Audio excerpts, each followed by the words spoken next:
ఖమ్మంలో పొంగులేటి సుధాకర్ మాట్లాడుతున్నారు. లైవ్ చూద్దాం. ఈ ప్రాంతంలో ఉన్న పేదవాళ్లకైనా ఇందిరమ్మ ఇల్లు ఇచ్చే కార్యక్రమంలో వెనకడుగు ఎట్టి పరిస్థితుల్లో పోదు. 4,50,000 ఇప్పుడు ఇస్తున్నాం.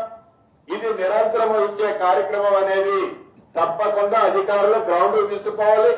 అదే రకంగా ఎమ్మెల్యేలు అందరూ కూడా ఇది ఇది కత్తి మీద సాగు లాంటిది. ఎందుకంటే పెద్ద స్కీమ్ కాబట్టి దాన్ని మీరు ప్రాపర్ గా అధికారులు కూడా ఈ మనిషి వాళ్ళు నీ మనిషి అన్నదానికంటే పేదవాళ్లలో బహు పేదవాళ్ళని ఐడెంటిఫై చేసి గ్రామంలో రికమెండ్ చేస్తే ఈ ప్రభుత్వానికి మీకు మరింత క్రెడిబిలిటీ మనకి పెరుగుద్ది. అది మిస్ కావద్దు. ఇలా ఏదైతే ఈ అద్భుతంగా ఈ 4 కార్యక్రమాలు మొదటి సంవత్సరం కొన్ని చేశాం, రెండవ సంవత్సరంలో అడుగు పెట్టడంతోనే అద్భుతమైన ఈ కార్యక్రమాలు చేసే దాంట్లో అధికారులు కలెక్టర్లే కాకుండా మీరు పనిని విభజించుకోండి. వర్టికల్ గా విభజించుకొని రెగ్యులర్ గా ఎక్కడ ఏం జరుగుతుందో చూడండి. ఈ ప్రజాప్రతినిధులకు సంబంధించిన అందరినీ గ్రూపులు పెట్టి గ్రూపుల్లో డే బై డే ఏం జరుగుతుందో కమ్యూనికేషన్ చేయండి. నెక్స్ట్ పాయింట్, ఒకటి ప్రతి జిల్లా అధికారి ఒక ఫోన్ నెంబర్ కంప్లైంట్స్ కోసం, ఎక్స్క్లూజివ్లీ ఈ స్కీమ్స్ కోసం ఒక టోల్ ఫ్రీ నెంబర్ ఒకటి ఐడెంటిఫై చేసి ఇమీడియట్లీగా దాన్ని కూడా గ్రౌండ్ కి పంపించండి.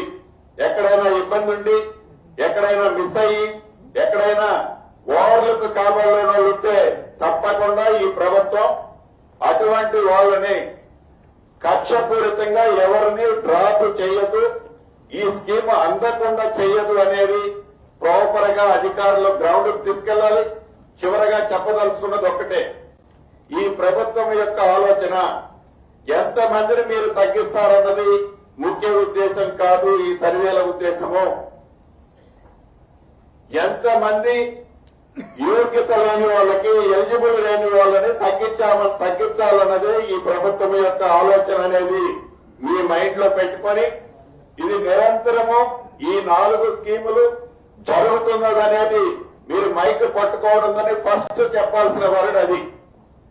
ఈ రోజుతో ఇది అయిపోదు, ఇది నిరంతరము జరుగుతుంది. మీరు తర్వాత ఇచ్చినా తీసుకునేది కూడా నిజం, అందుట్లో అనుమానం ఏమీ లేదు. ఎలిజిబుల్ అయిన వాళ్ళు ఇంకా 4 రోజులు లేటుకి ఇచ్చినా ఎలిజిబిలిటీ ఉంటే తప్పకుండా ఈ ప్రభుత్వం కన్సిడర్ చేసే విధంగా ప్రాపర్ గా మీరిచ్చే సర్వేలు, మీరు చేసే డెడికేషన్ మీదనే ఈ వ్యవస్థ అంతా ఆధారపడి ఉంటుంది. కాబట్టి గతంలో కూడా కొన్ని స్కీములు మంచిగా చేశారు. డెఫినెట్ గా ఈ ప్రభుత్వం మిమ్మల్ని అప్రిషియేట్ చేస్తుంది. ఇవి కూడా చేయాలని మనస్ఫూర్తిగా కోరుకుంటూ మరొక్కసారి మీ అందరికీ సంక్రాంతి శుభాకాంక్షలు తెలుపుతూ సెలవు తీసుకుంటున్నారు. గౌరవనీయులు ఇరిగేషన్ శాఖ మంత్రులు, సివిల్ సప్లైస్ శాఖ మంత్రులు, ఈరోజు ఏ నీటిపారుదల సౌకర్యం లేని ఖమ్మం నియోజకవర్గానికి ఎత్తిపోతల పథకం అడగగానే తయారు చేసి ఎస్టిమేట్స్ చేసి బట్టి గారితో శాంక్షన్ చేసి ఈరోజు శంకుస్థాపనకు వచ్చేసి సంక్రాంతి రోజునే అది శంకుస్థాపన చేస్తామని చెప్పి మాట ఇచ్చి ఆ మాట ప్రకారం ఇచ్చేసినటువంటి ఈ రోజున ఇరిగేషన్ శాఖ మంత్రులు, ఆయన గారి సబ్జెక్ట్ కూడా సివిల్ సప్లైస్ ఉంది. సివిల్ సప్లైస్ కూడా ఈ రోజు 4 సబ్జెక్టులు ఉన్నాయి. ఇందిరమ్మ ఇంట్లో ఆర్ఎం గారు, రైతు భరోసా నేను చూస్తా, సివిల్ సప్లైస్ ఉత్తమ్ కుమార్ రెడ్డి గారిది, అదేవిధంగా ఇందిరమ్మ భరోసా ఆత్మీయ భరోసా భట్టి గారి రూపకల్పన. కాబట్టి 4 స్కీములకు సంబంధించిన బాధ్యతలు ఉన్నాము.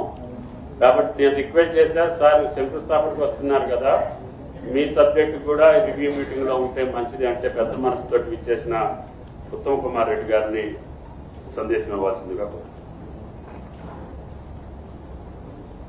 గౌరవ ఖమ్మం జిల్లా, ఉమ్మడి ఖమ్మం జిల్లా ఇన్ఛార్జ్ మంత్రివర్యులు కోమటిరెడ్డి వెంకటరెడ్డి గారు, గౌరవ ఉప ముఖ్యమంత్రి గారు శ్రీ బట్టి విక్రమార్క గారు, గౌరవ వ్యవసాయ శాఖ మంత్రివర్యులు తుమ్మల నాగేశ్వరరావు గారు, గౌరవ రెవెన్యూ శాఖ మంత్రివర్యులు పొంగులేటి శ్రీనివాసరెడ్డి గారు,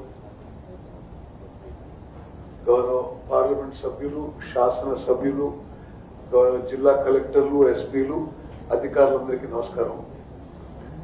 సరే, ముందుగా మీ అందరికీ భోగి పండుగ సందర్భంగా నా శుభాకాంక్షలు, సంక్రాంతి శుభాకాంక్షలు తెలియజేస్తూ అన్ని పాయింట్స్ ఇప్పుడు నా ముందు మాట్లాడిన వక్తలన్నీ కూడా సుమారు కవర్ చేశారు. నేను జస్ట్ 2-3 విషయాలు మీకు హైలైట్ చేస్తాను. ఇప్పుడు మన కాంగ్రెస్ ప్రభుత్వం 4 పథకాలని ముందుకు తీసుకుపోతున్నాం. ఒకటి రైతు భరోసా, ఒకటి ఆత్మీయ భరోసా, 3వది రేషన్ కార్డులు, అదేవిధంగా ఇందిరమ్మ ఇండ్ల పథకం. మీలో చాలా మందికి నాకు వ్యక్తిగతంగా పరిచయం. నేను పక్కన కోదాడు హుజూర్నగర్ నుంచి మరి చాలా సార్లు ఎమ్మెల్యేగా ఎంపీకైన వ్యక్తిగా సుదీర్ఘకాలం రాజకీయ జీవితంలో ఉన్నాను, ప్రజా జీవితంలో ఉన్నాను. బహుశా భారతదేశ చరిత్రలో కూడా ఏ రాష్ట్రంలో కూడా ఇంత మంచి పథకాలు నిరుపేదలకి, దళితులకి, గిరిజనులకి, బీసీలకి, మైనారిటీలకి, మరి రైతులకి, రైతు కూలీలకి, సమాజంలో అన్ని వర్గాలకి వారి జీవితాలు మెరుగుపడే విధంగా మన ప్రభుత్వం ఈ పథకాలు, ఈ స్కీమ్స్ ముందుకు తీసుకొస్తున్న విషయం మరి మీ అందరికీ ఒకసారి నేను మళ్ళీ రిపీట్ చేస్తూ, మరి అధికారులందరికీ జిల్లా కలెక్టర్ నుంచి కింది స్థాయి అధికారుల వరకు నేను ఒకటే విషయం గుర్తు చేయదలుచుకున్నా. మీరు ఒక పాజిటివ్ అవుట్లుక్ తో పోతూ ఈ పథకాల గురించి నిరంతరం మీరు ఏ విధంగా మన ప్రభుత్వం ఈ యొక్క పథకాలు